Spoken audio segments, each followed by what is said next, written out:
at that comment um, that I received, and we'll go through it and we'll see what comes up.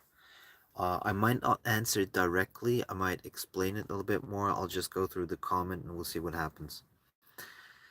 Your explanation does not seem to articulate the subtle of meaning I believe you're trying to convey. As of now, your explanation of toxic frame is synonymous with insult or bully, with assumed motive of not living out joy or sexuality. Correct me if I'm wrong, but isn't the point of calling it a metaframe that you are trying to create a frame through which to filter the interaction moving forward so that the person doing the framing can avoid having their ego triggered by invalidating the perspective, feelings, thoughts of the person in the frame by outsourcing the cause of the framer's triggered ego to an explanation that is insulting to the person in the frame? For example, the woman who commented, "Do you get bad vibes from his?" is trying to invalidate future perspectives you share by trying to filter the information you express through the assumption of invalidity due to the bad vibes, so that she doesn't have to take your thoughts, feelings into consideration. What distinguishes this form, let's say basic character assassination, is that now that the frame has been established, she can dedicate more energy to bolstering the legitimacy of the frame by trying to find more evidence of bad vibes. In other words, by calling it a metaframe, you are establishing an intent to continue perceiving the interaction through that filter into the future thoughts. And I really love that comment, to be quite honest. I really love that comment because I love how putting the idea of toxic metaframing, that term, out there, and then people reflecting on it, looking at it, the examples that I give, the examples that they have in their own life, and figuring out what is the underlying truth and how to avoid toxicity. Because the whole idea about understanding toxic metaframing is literally just avoiding toxicity in any shape or form. Because you make a decision for yourself that you want to be harmonious. You want to live harmonious. That's the decision. Because when you live harmonious, when you decide to live harmonious, you are actually practicing self love. Otherwise, you act destructively. And when you act destructively, your body is harmed, basically, or the body is harmed, and thereby you're not enjoying life that much. There's no point in purposefully not living a life that you're not enjoying. Doesn't make any sense. So, the whole idea of toxic metaframing is literally understanding why you're feeling the way you're feeling in your body, understanding the motivation of the other person, and deciding whether that's harmonious for you or not, whether you should be practicing self love or not. The question could be also, are there triggers that you need to look at which are outside of toxic metaframing? Absolutely. I mean, if somebody tells you a fact and they don't mean it in a hurtful way, but you still feel triggered, then it's maybe something that you should look at. So if somebody would say, you are, let's say you were 5 foot tall as a man, and somebody said, well, you are shorter than most men as a fact, but not in a hurtful way, and you would still be tremendously triggered by it, then it might be time to look at it, just as an example, if it's not meant in a demeaning way. Because you can say, there are sentences, even when they're facts, that can be said in a way that are normal, stating facts, and then there's ways to even state facts in a way that they're very toxic metaframing. Like, so, oh, you're the shortest of all, so it has a different vibe. And hi, Jamil. And by the way, you learn to know how you feel.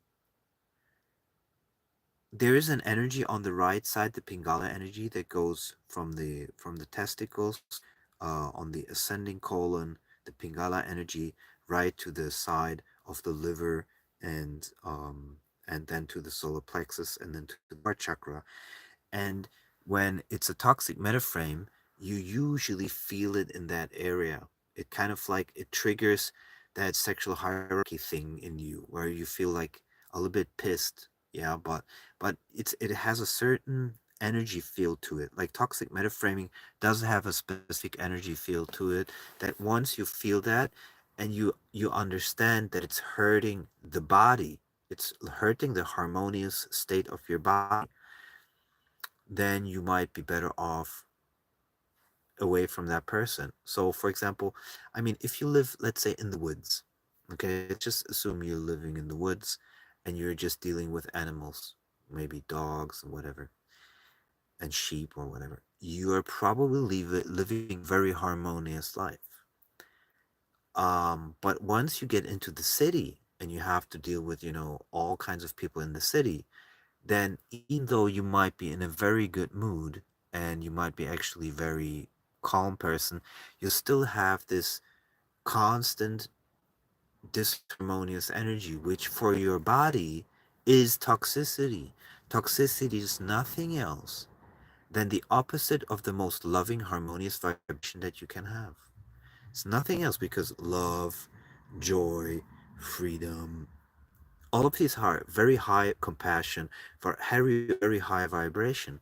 But if the people around you are fearful, by the way, there's new scientific study which says that we pick up the emotions, energies of the people around us. So it's basically, and people who know chakras very well, they know this stuff. Like it all comes together. So I do recommend for most people, especially empath, to learn to be more alone. You don't need that many people around you. We never needed that many people around us. It's the ego and it's the need for entertainment and the pain body that makes constantly try to be with people in the city, in cinemas, in restaurants, in bars and clubs. It's not that necessary. I say most of the people live in cities because of two things. One is job and the other is sex. Most of the time it's sex. Okay? Because outside on in the village, you're just not going to have the opportunities in the city you have. And for example, with a lot of young women, when they go into the city and they want to study university, it's not just about, a career and university. They want to meet men, they want to meet interesting men. So it's and men want to meet women. So it's a huge zoo of disharmonious energy within the city.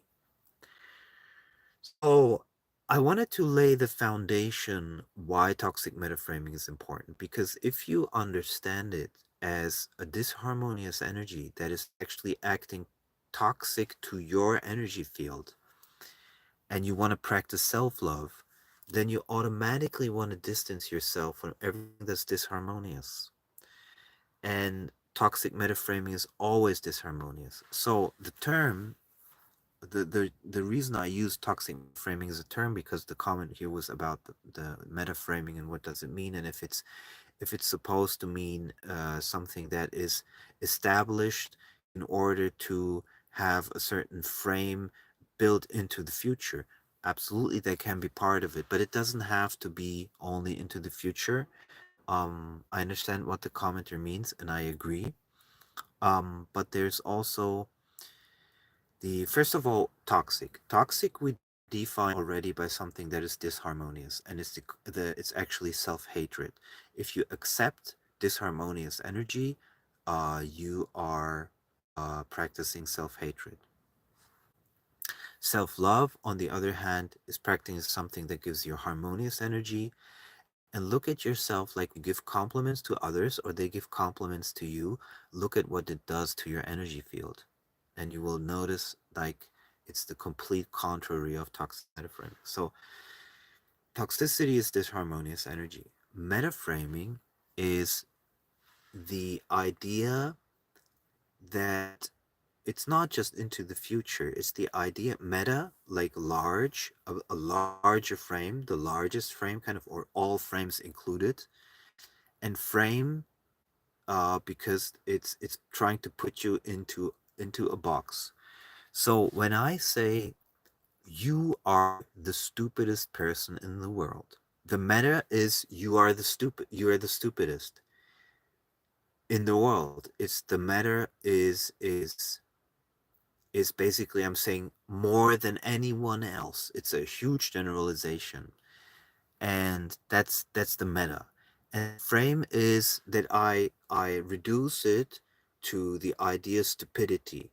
Okay, so the frame is stupidity, and I'm making the frame specifically large and saying you're the stupidest person in the world. Okay, so that's the meta frame. And because I'm trying to suppress you and hurt your harmonious energy field, that's where it then becomes toxic metaframing. That's where the phrase comes from.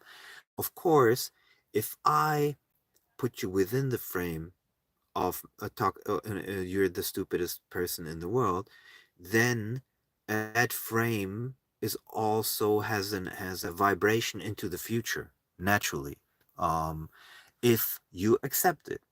If you do not accept it and you decide, like I said, there's three ways to react. Jean says, "What's the game plan? Going back and forth between Spain and France?" I'll get into that in a second. So when I put that frame over you, you're the stupidest person in the world, and you can decide three ways to deal with it. Reflect back to me what I'm doing, and if I'm conscious, I'm going to apologize and get rid of that thing, and then realize I want to be enjoy and sexuality and in my life, and then I'll stop doing toxic metaframing. Or you toxic metaframe back, no, you're stupider, you're the stupidest. That's over toxic metaframing. That's where fights begin. Or the third, and that's the most saddest thing, is to leave physically, to cut off that interaction completely and leave that person alone. To understand they are a toxic metaframer. They are a toxic metaframer. They're not conscious enough. They may be a narcissist if they keep doing toxic metaframes. I don't want any physical contact whatsoever, not even the slightest. That's the a toxic metaframer is blocking material, if you understand what I mean. Just block, forget about it. Now, this is something super important now. Over 90% of people are toxic metaframers. 90%. Why? Because more and more people are dissatisfied and blocked in their libido empowerment. They have a libido suppression. Sexuality and joy is suppressed. So they're projecting to the outside and seeking someone else they can toxic metaframe and suppress them with the metaframe. It's kind of like putting a huge frame over you and then suppressing it. And uh so the reason why we want to see how toxic metaframing works and what the dynamics of that are is whether it could be that you have been in it for years and you haven't realized it, that you've been in it for years, like in a relationship, whatever, workplace, intimate, romance, whatever, friends, or that you meet new people and you want to immediately see where they are. Now, like I said, 9 out of 10 people are toxic metaframers because they're unhappy in life and they eventually project something onto you and try to suppress you. It can be very subtle. So in normal interactions, most people when they interact with each other, there's a lot of toxic metaframing, but people don't recognize it. And now I give you something super interesting. If you're spiritually awakened, you have much less fear. And if you recognize toxic metaframing, you can make a conscious decision to say, I'm only going to deal with people that don't do toxic metaframing. Like I said, there's like 10% of people that literally never do this because they're centered within themselves. Maybe 5%. It's hard to say, but there is definitely a very small percentage of people that never toxic metaframe. They just don't have it in their heart. And I would say that 9 out of 10 people are literally toxic. You see that in my comments on any channel. Basically, you see always these toxic metaframers, because when I talk about toxic metaframers, the toxic metaframer who has that innate to their behavior, uh, they feel triggered. And most toxic metaframers, when you reflect to them what they're doing, they become very, very, very aggressive because they don't want to see the truth of how they act, because they rather blame someone else and project onto someone else than feel because they will feel it's their fault. But the only reason, their own fault, you could say, is that they never learn to get into their joy and sexuality. Maybe because they've been traumatized in childhood, maybe because parents didn't allow them to be in their joy and their sexuality, and they never learn to self-reflect. So instead of having a diminished self-worth, and by reflecting and realizing it's their fault, they prefer to make others responsible for it, like making their parents responsible for it, when in fact they should, as adults, learn to come in their joy and sexuality. And it's really that simple. Like when you, I give, if you ask yourself, what is the most joyful and sexual, or sexual, doesn't have to, could be just joy, experience and situation that you could be in, like what, where you're super super happy. I'm sure you've had that sometime in your life, and you will be like, did you bother anyone else? Did you project anything onto anyone else? No, you didn't have time for that. You were just doing your thing. So to the question, so what's the game plan going back and forth between Spain and France? I was thinking today because I'm in contact with a Colombian woman, an Ecuadorian woman, and a Venezuelan woman, and it might be a friendship plus to meet them. But I'm not sure I want to do it because my heart chakra is literally somewhere else. So I think I will drop it. It's logistically, it's it's logistically a hassle. Although I love, these kind of experiences. It's not that far away, but I'm very spontaneous guy, so, and I would need to clean the camper van and everything. So I think I'll drop that, and as it gets warmer, I'll just drive direction France and the Pyrenees, and then be on the French side. A question: what about men that are traditional and have large families? Isn't having control over one's libido and lust optimal? This would be a traditional, let's say, Catholic man. Um, Control of one's libido. I think it's different. I think that a lot of, I mean, there is a transmutation of sexual energy that is possible, like with Kundalini yoga or just working outside a lot. If you don't watch porn, and you don't watch women, and you're working out like an Amish person, and you work outside a lot of that energy gets, transformed into physical work. I see this with my dad, who is a lot outside and works a lot, physically. Then that energy gets expended in other things. Um, but especially if you're like Amish kind of, um, then you have, and you really work physically a lot outside, then usually that energy gets, transferred that way. Um, but I think most people that are able to have these kind of traditional families, they actually have a lower libido. I don't think their libido is that high. Um, they don't go chase around women because their libido is just not that high. My libido is extremely high. I just love. I don't need sex every day now that I'm 45 already. It changed the last years, so the hormones change, but it's mm,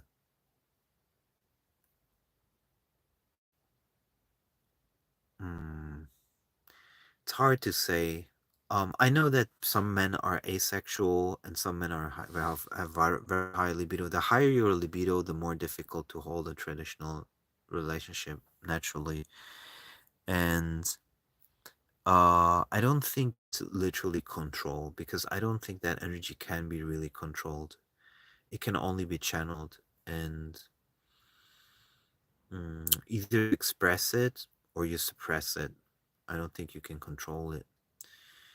And the moment you are high energy and you suppress, a lot of these relationships, even if they're large families and there's control over the libido, you will notice a lot of toxic metaframing. Like I said, there is many toxic metaframers. um there's many toxic metaframers in the world, and in most relationships, a lot of relationships are based on toxic metaframing, and codependency relationships. It's very rare that, it's a true loving relationship, and then, they usually have the same amount of libido. And I give you an example. I met a guy who suppressed his libido, and he said, "I have only eyes for my wife." But he wasn't really happy in the relationship. They just had two children, so he was kind of like, he felt a moral obligation to suppress his libido to make the relationship work. But he had pain in the lumbar region of his lower back pain, basically sacral chakra. So because he was blocking that energy, so and I helped some women who had this blocked energy in their sacral chakra. So I do think that it needs an outlet instead of being suppressed, unless you just lower libido. Some of these people are married for years though, like decades in my grandparents' case. But I understand what you're saying. Yeah, just because you're married for a long time doesn't mean that there isn't toxicity. Um, I mean, a lot of times women accept toxic metaframers in relationships because there's a codependency. So he will say, for example, something, he will put her down and she'll just accept it. That happens a lot, and they still stay together 50 years. Like my father, for example, is a toxic metaframer, narcissist, and my mother just accepts it, and she she says it's he's that it's his problem, because it's like a mental problem, because he has high blood pressure or something. She just finds an excuse, but it's basically codependency. 13 kids, that's a lot. That's crazy. That's a lot. Yeah. So I cannot speak to individual cases that I don't know, but I would have to have a look. I will literally have to have direct, experience of that family, and then I could tell you what's going on. That would make it much simpler. Okay, I think did I say everything that I wanted to say? Maybe as a last comment, so toxic metaframing is for the moment, but it definitely also includes the idea that it can be used as a projection into the future for the sake of continuous suppression and projection. Absolutely. I mean, the thing is, narcissists who sometimes narcissists learn from other narcissists also the way to do this. And um because narcissists are psychopaths, they're literally experts in manipulation of their victims. um that's why you never can win against a narcissist. Never try. They're literal high IQ psychopath in a way. They don't even have to be high IQ. They just act high IQ because they've learned this manipulation tactic in such a way. They're like the grand masters of toxic metaframing. You literally have no chance. For example, the classical push and pull dynamic. You They toxic metaframe you, then you start to retreat, and then they'll be like, "Oh, I didn't mean it like that," and make a joke or something, and then you fall back into it, and it starts all over again. It just keeps happening. It happens within families, within friends, romantic relationships, and because your heart chakra is open, you're basically being hurt all the time and staying in the relationship. It's absolute insanity. So, I wish you a good night.